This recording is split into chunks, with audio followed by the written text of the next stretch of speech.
Jadi macam mana Allah SWT cerita juga ada dua orang daripada sahara ataupun bukit, dia melakukan azan, dia solat, maka Allah Ta'ala kata, wahai mereka, kau tengoklah hamba aku ni di kaki bukit, di sahara, di padang pasir, dia melakukan azan dan solat semata-mata kerana, maka akan ampunkan segala dosa dia dan akan masukkan dia dalam syurga Allah.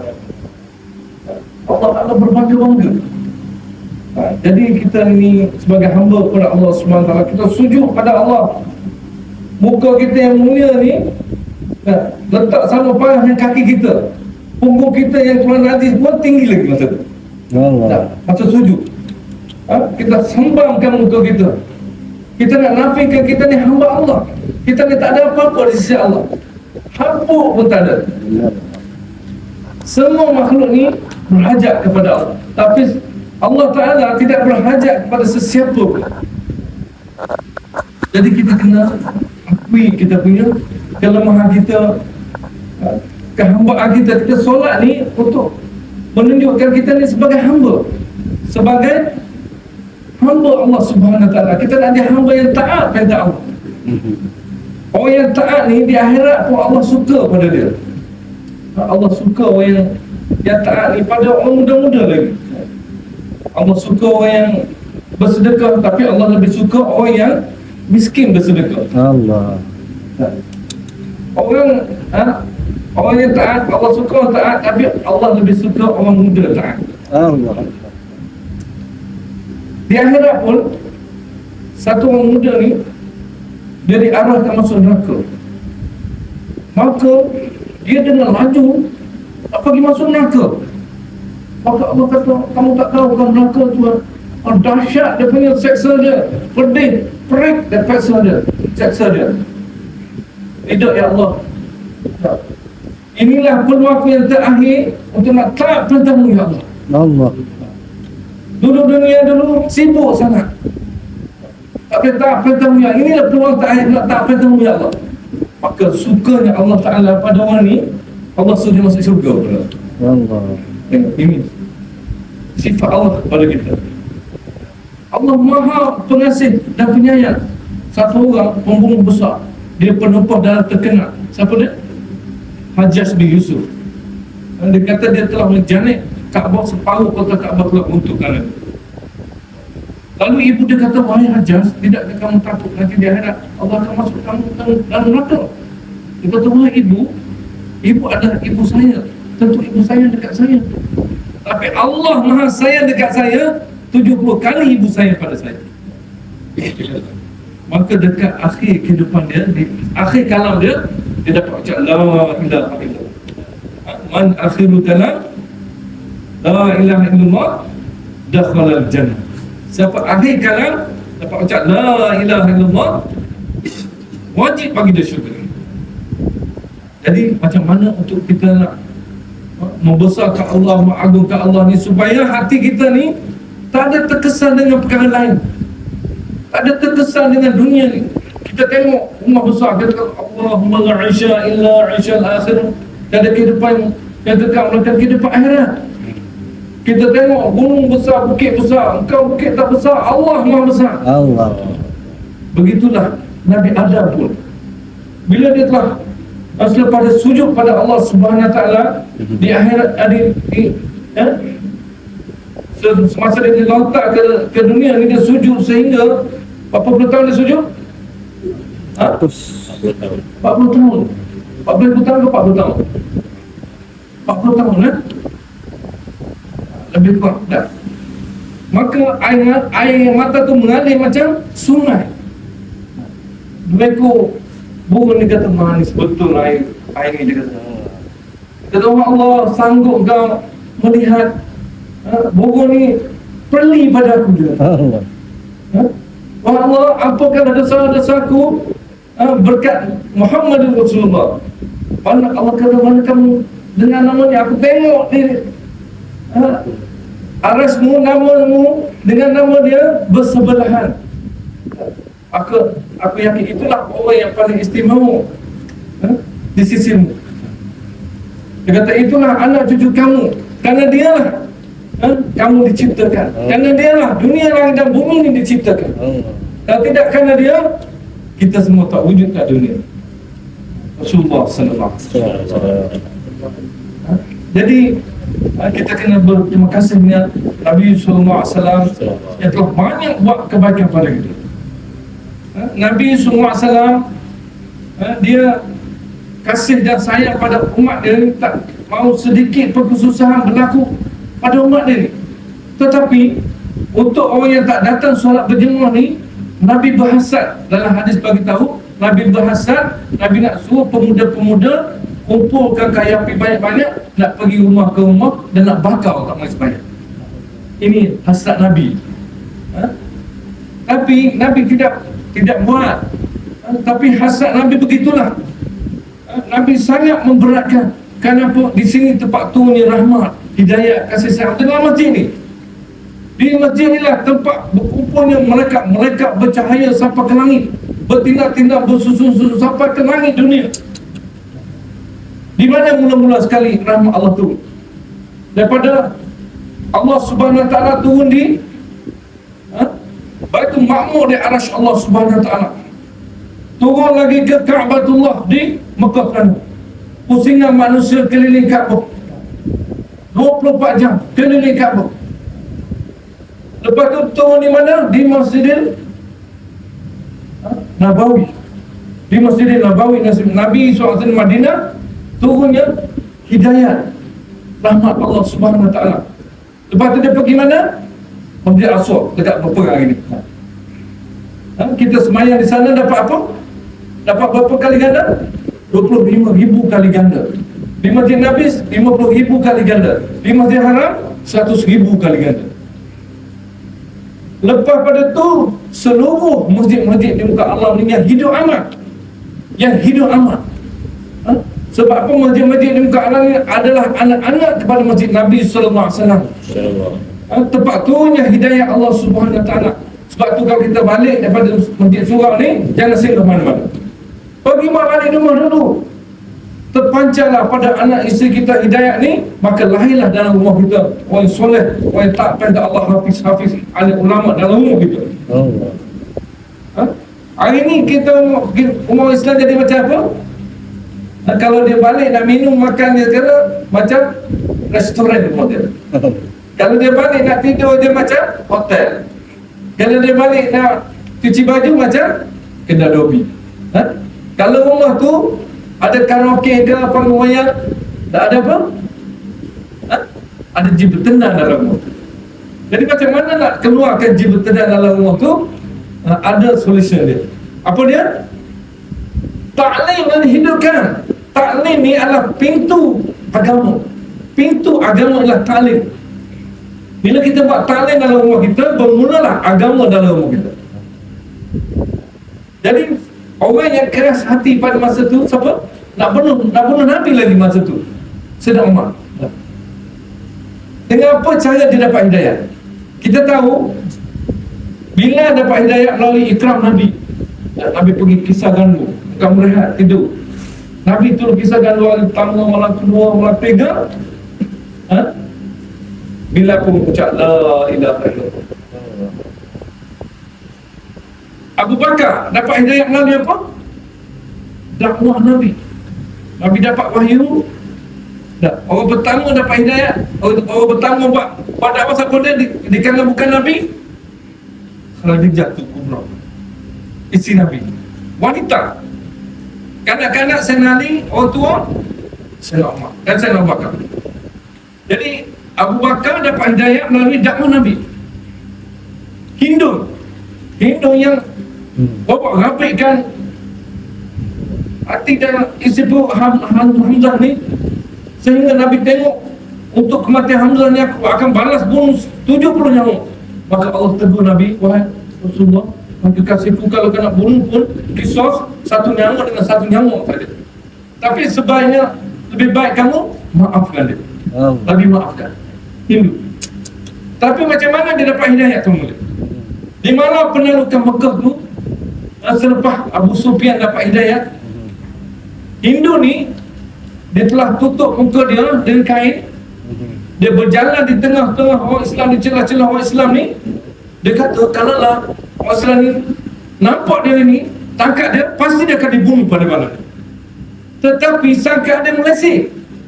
Dia masuk pada satu kemah, dia dengar daripada luar kemah tu, dia tak masuk, daripada luar kemah tu dia dengar suara dia disebut dalam kemah tu, wahai Allah, bagilah hidayah pada Hindu ya Allah, walaupun dia telah banyak menyusahkan kami, banyak membunuh orang Islam, banyak menyusahkan orang Islam, ampunlah dosa-dosa ya Allah. Dia bilang, dia kira dosa-dosa Hindu.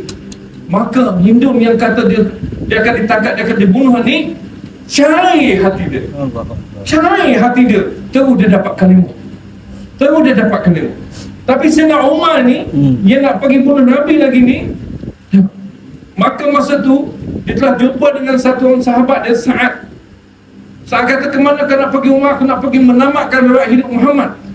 Kalau macam tu, Ibnu Manah, Ibnu apa lagi? Ibnu Hashim akan bunuh kamu. Nampaknya kamu pun dah masuk Islam. Dia kata, betul, aku masuk Islam. Baik, aku bunuh kau dulu, kata.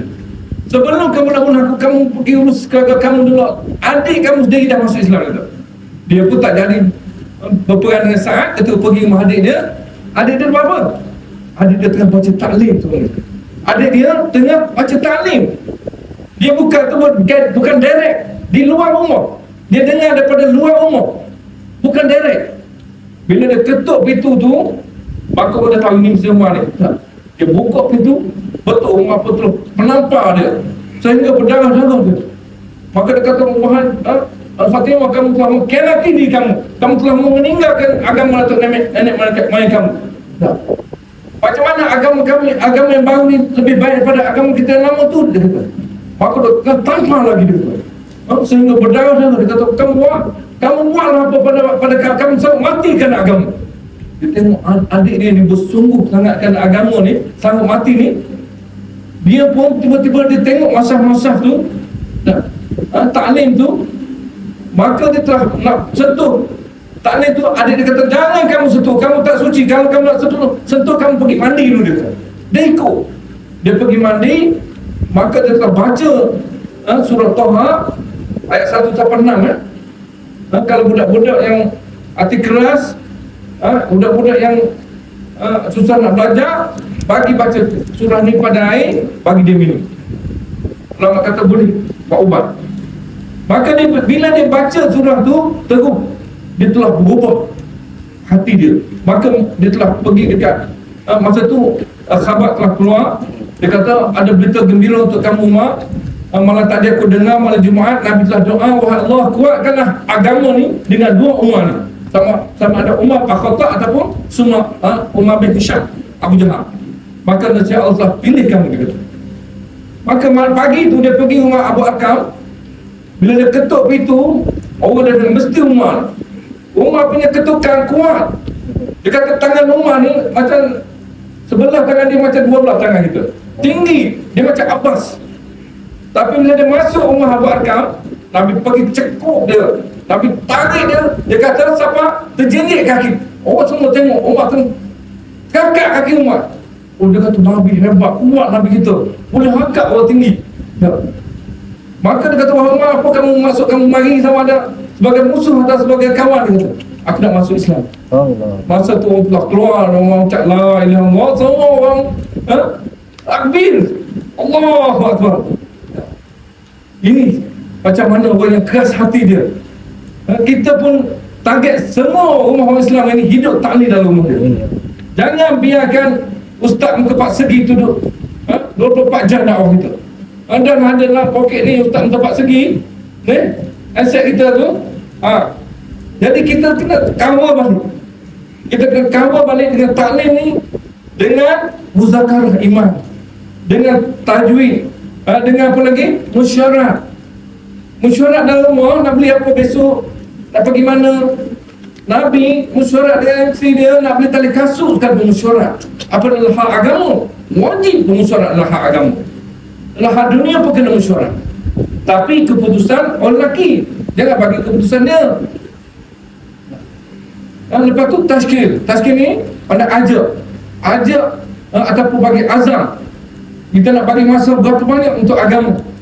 Sahabat Nabi, sahabiat, 4 orang anak dia, satu persatu dia telah korban untuk agama Allah SWT. Syahid semua. Mari berita daripada sahabat, satu orang anak dia syahid. Dia bergembira. Mari anak kedua, orang beritahu anak kedua kamu syahid, anak ketiga syahid, anak keempat syahid. Dia kata, wahai Allah, dia bersyukur, dia sujud pada Allah. Dia kata, kamu telah terima aku sebagai anak-anak, aku sebagai syahid, dan aku sebagai ibu kepada syuhada.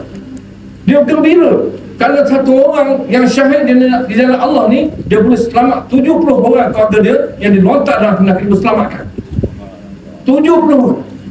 Hafiz Quran 10, Hafiz Quran 10 orang. Haji Mabrur berapa? 400 orang boleh wujud dalam kitab Fadilat Haji. Haji Mabrur, bukan Haji Mabrur. Haji Mabrur. Haji Mabrur ni satu hadis bagi tahu, satu riwayat bagi tahu, bukan hadis, satu riwayat bagi tahu, dengar satu suara dari langit, untuk tahun ini haji 6 orang saja Allah terima haji Mabrur.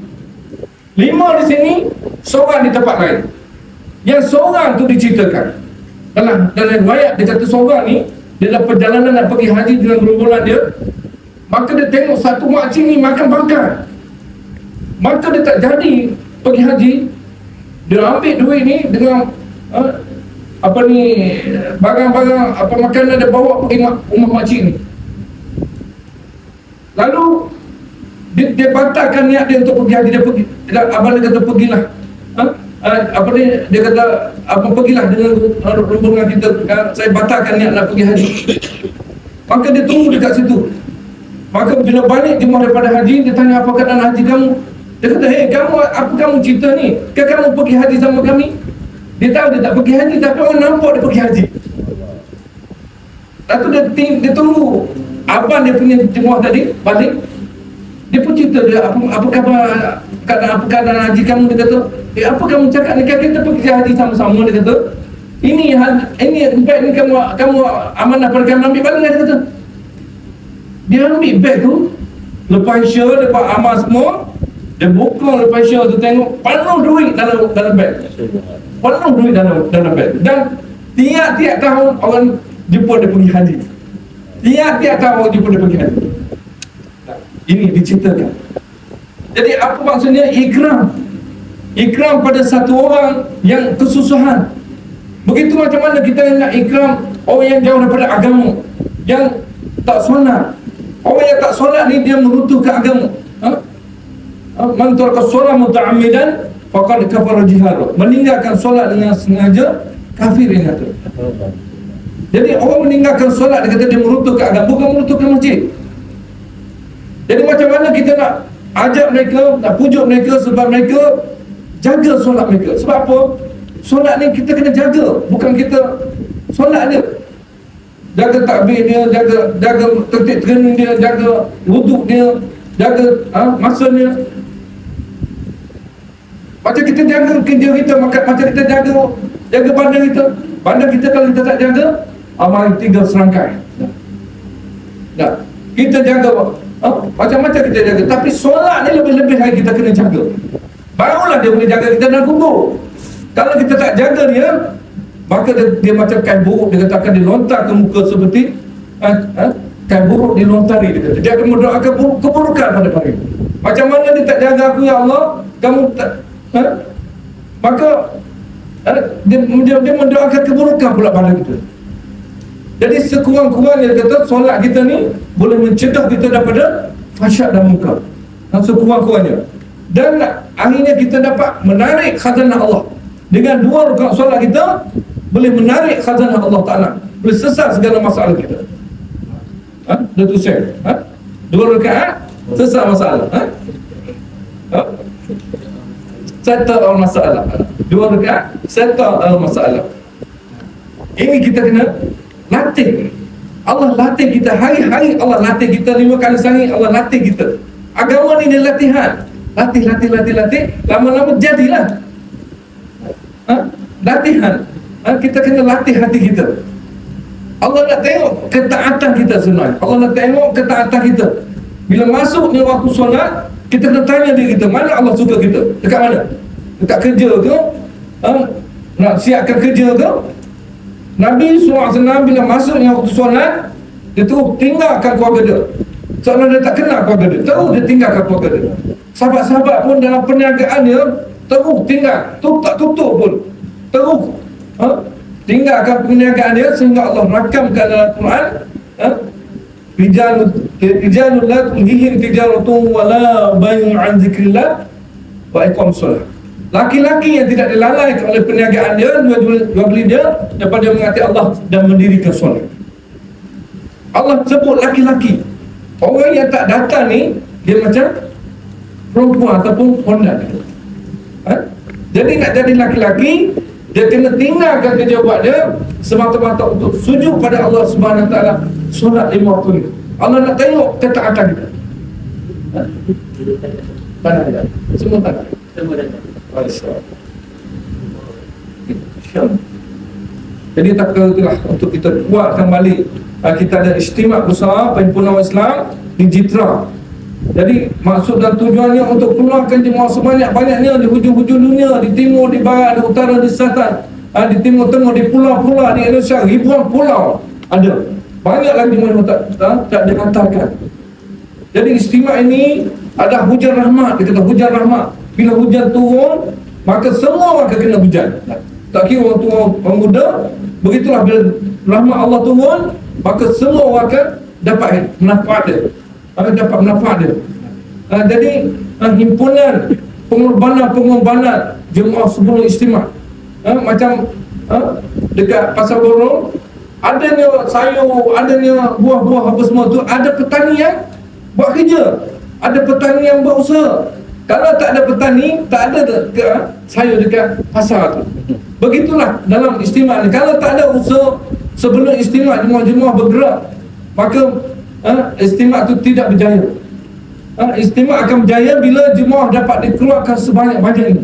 Jadi untuk itu kita kena bagi tahu pada seluruh Islam 100% tahu ada satu perhimpunan akan berlaku di Jitra pada 24, 25, 26 ni. Akan dikeluarkan jemaah di seluruh pusat alam. Jadi kita bagi niat dan azam untuk keluar, insya-Allah. Insya-Allah. Atas kita. Bismillah. Sampai ada tak bersama saya. Bawa baca. Bila. Kita bila. Kita ada apa?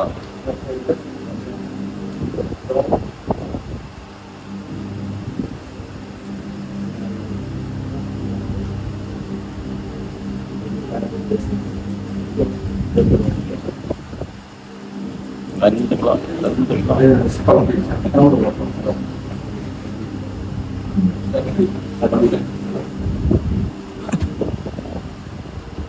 Aku rasa tak IPP.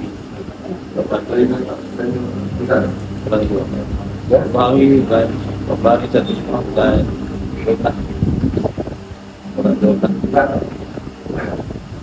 dan bagi satu dan ada bulan tua dari jemaah 12 bulan jemaah 12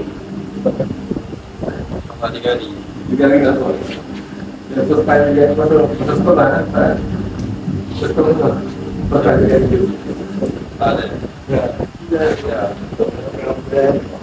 mudah tu ini balik dari apa enggak